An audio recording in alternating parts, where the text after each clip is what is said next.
రాజ్యాంగాన్ని 73, 74వ సవరణ ద్వారా స్థానిక సంస్థలలో జిల్లా పరిషత్ చైర్మన్గా, పెద్ద పెద్ద నగరాలకు మేయర్లుగా 21 సంవత్సరాల వయసులోనే మేయర్లుగా, జిల్లా పరిషత్ చైర్మన్లుగా ఎన్నిక కావడానికి 21 సంవత్సరాలు పూర్తి చేసుకున్న యువతీ యువకులకు అవకాశం ఇచ్చిండ్రు. అట్లనే ఒక కమ్యూనిటీ సోదరిమని త్రివేంద్రం మేయర్ అయింది 21 సంవత్సరాలు. ఇవాళ ఇంకా కొన్ని అంశాలను మీతో పంచుకోదలుచుకున్న యువమిత్రులతో. ఈనాడు IAS, IPS, IFS, civil services దేనికైనా 21 సంవత్సరాలు పూర్తయితే అర్హత సాధిస్తున్నారు. 35 సంవత్సరాల క్రితం మన తెలుగు అమ్మాయి శ్రీలక్ష్మి అనే అమ్మాయి ఆనాడు ఐఏఎస్ 21 సంవత్సరాలకే సాధించింది. ఈ మధ్యకాలంలో మహబూబ్నగర్ జిల్లా నుంచి డి అనన్య అనే అమ్మాయి 22 సంవత్సరాలకే ఐఏఎస్ సాధించింది. అంతెందుకు 32 సంవత్సరాల క్రితం ఇక్కడే ఎక్కడో డ్యూటీలో ఉన్నట్టున్నాడు తెలంగాణ రాష్ట్ర డీజీపీ సివి ఆనంద్ 22 సంవత్సరాలకు ఐపీఎస్ సాధించి ఈనాడు తెలంగాణ రాష్ట్రానికి డీజీపీగా కొనసాగుతున్నాడు. మరి వాళ్ళ మిత్రులారా, అసెంబ్లీ లోక్సభలో 25 ఏళ్ళు, శాసన మండలి రాజ్యసభలో 30 ఏళ్ల వయసు ఈరోజు ఎన్నికల్లో పెట్టిండ్రు. కానీ పక్కనున్న దేశాలు, జర్మనీ లాంటి దేశంలో, గ్రేట్ బ్రిటన్ లాంటి దేశంలో 18 సంవత్సరాలు పూర్తయితే చట్టసభలకు ఓడమే కాదు, ఆ దేశాలకు ప్రధానమంత్రులుగా లేకపోతే ప్రెసిడెంట్లుగా ఎన్నిక కావచ్చు. పక్కనే ఉన్న సింగపూర్లో 21 సంవత్సరాలు పూర్తి చేసుకుంటే ఆ దేశానికి ప్రధానమంత్రి కావచ్చు. అందుకే ఈనాడు మా మిత్రుడు మహేష్ గౌడ్ గారు ఏదైతే సూచన చేసిండో మీ అందరి సమక్షంలో నేను మాట ఇస్తున్నా. ఆగస్టు మొదటి వారంలో అసెంబ్లీ శాసన మండలి ప్రత్యేక సమావేశాలు ఏర్పాటు చేసి శాసనసభలో చర్చించి ఈ దేశంలో ఎమ్మెల్యేగా, ఎంపీగా పోటీ చేయడానికి 21 సంవత్సరాల వయసును అర్హతగా తీర్మానం చేసి ప్రధానమంత్రికి పంపిస్తా. ఈరోజు ఎవరో మంత్రులు ప్రధానమంత్రులు కావడం కాదు, 25 సంవత్సరాల వయసు వరకు మీరు ఎదురు చూడాల్సిన అవసరం లేదు.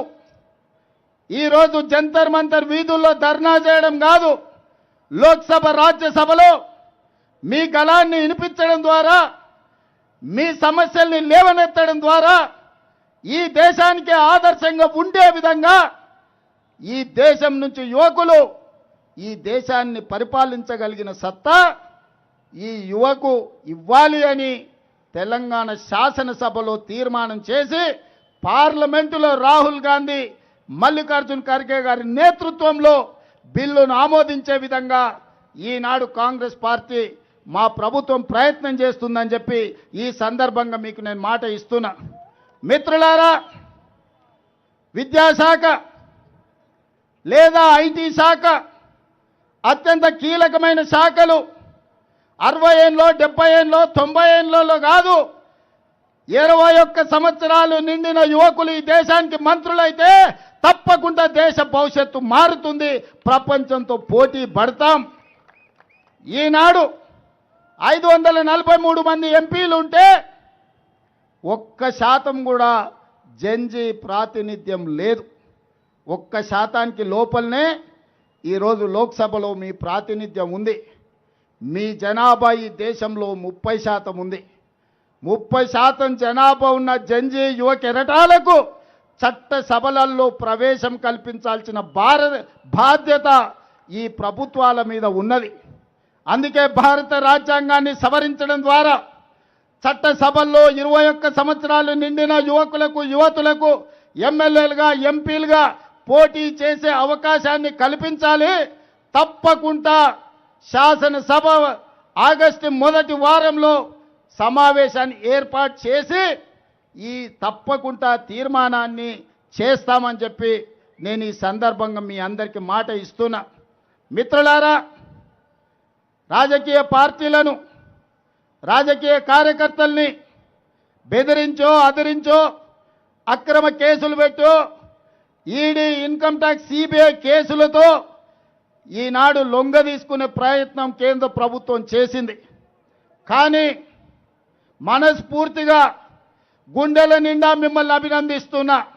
నరేంద్ర మోడీ నిరంకుశ పాలనకు మీ నీట్ పరీక్షలు సిబిఎస్ఈ పరీక్షల్లో వైఫల్యం చెందిన కేంద్ర ప్రభుత్వాన్ని మీ గుండె ధైర్యంతో లాఠీలకు తూటాలకు బాష్పవాయు గోళాలకు ఎదురొడ్డి నిలబడి నరేంద్ర మోడీని ఓడించి ధర్మేంద్ర ప్రధాన్ను రాజీనామా చేయించారు. మనస్ఫూర్తిగా ఈ యువ తరానికి ఈరోజు నేను అభినందనలు తెలియజేస్తున్నా. ఈ సునామీ ఇంతటితో ఆగొద్దు. ఈరోజు ఇక్కడ ఏదైతే మీరు గలం వినిపించిండ్రో మీ మాట చట్ట సభల్లో వినిపించాలి, ఇది ప్రపంచానికి చేరాలి అనేదే నా ఆలోచన. అందుకే आज यहाँ पर जो आगे हमारे भाई बहनों से एक ही मेरा सुझाव है, आपके लड़ाई सड़क से लेकर संसद तक चलना। संसद अंदर जाने के लिए दरवाजा बंद है, इसीलिए आज एक बात साफ कहना चाहता हूं, तेलंगाना मुख्यमंत्री के नाते पर अगस्त पहले वार असेंबली शासन मंडली बुलाऊंगा। हाउस चलाकर चर्चा कर हम लोग ये रेजोल्यूशन करने वाला है, 21 साल पूरे होने के बाद चुनाव लड़ने के लिए विधानसभा से लेकर लोकसभा तक जिन जिन को 21 साल पूरे हो गए वो लोग आज आईएएस आईपीएस आईएफएस बन रहे। वही युवा मेयर लोकल बॉडीज में जिला परिषद चेयरमैन बन सक रहा है। क्यों नहीं विधानसभा में, क्यों नहीं लोकसभा में, क्यों नहीं शिक्षा मंत्री ने जो केंद्र सरकार ने शिक्षा और परीक्षा में फेल हो गए, इसीलिए आज हमारे युवा सड़क पे आकर उनकी आवाज सुनाकर 56 इंच छाती को हरा देके जंतर मंतर में बिठाए। आज पहली बार इस देश जनता का विजय पहली बार जंतर मंतर से हासिल किए। इसीलिए नरेंद्र मोदी जी से, इस देश प्रधानमंत्री से मेरा गुजारिश है, देखो जर्मनी, देखो ग्रेट ब्रिटेन, 18 साल के बच्चे उस देश का प्रधानमंत्री बन सकता है, उस देश का प्रेसिडेंट भी बन सकता है। बगल में सिंगापुर 21 साल में प्राइम मिनिस्टर बन सकता है, क्यों नहीं हिंदुस्तान में। ये युवा एमएलए बनना चाहता है, ये युवा एमपी बनना चाहता है, यही युवा शिक्षा मंत्री बनना चाहता है, विद्या मंत्री बनना चाहता है, आईटी एंड इंडस्ट्रीज मिनिस्टर्स बनना चाहता है।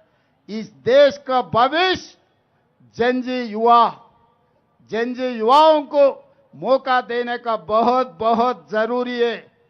इसीलिए आज मैं ये फैसला किए, आने वाले दिनों में अगस्त पहली बार हम असेंबली चलाएंगे, असेंबली में ये बिल पास करेंगे, 21 साल युवाओं को एमएलए एमपी बनाने का, केंद्र में राज्य में मंत्री बनाने का हक देने के लिए तेलंगाना असेंबली से हम लोग आवाज देंगे, हम लोग नारा देंगे, हम लोग युवाओं को एमएलए एमपी बना के दिखाएंगे। आने वाले दिनों में केंद्र में राहुल गांधी प्रधानमंत्री, मंत्रिवर्ग में यही जनजी को विद्या मंत्री बनाने का वादा करता हूं। ये जिम्मेदारी मैं लूंगा। मैं बात करूंगा इंडिया अलायंस से, मैं मिलूंगा हर पॉलिटिकल पार्टी नेता लोगों से। आज ये लोग सड़क में आवाज देकर घर वापस जाने का नहीं है। आज ये युवा ये सड़क से निकलकर संसद तक जाना, संसद में इनका आवाज सुनाना, पूरा दुनिया को युवाओं का जनजी का आवाज जाना है। वो देने के लिए, वो काम करने के लिए, इस युवाओं को, इस जनजीजों को कामयाब करवाने के लिए हम लोग, हमारा भट्टी जी, हमारा महेश गौड़ जी, हमारा अजहर जी, हम लोग सब जिम्मेदारी लेंगे। आप लोग तैयार हैं? तैयार है? संसद में आने के लिए तैयार है? विधानसभा में आने के लिए तैयार है? लोकसभा में जाने के लिए तैयार है? जिन्हों जिन्हों तैयार है हाथ उठाओ। जय कांग्रेस, जय जय कांग्रेस। धन्यवाद मित्रों।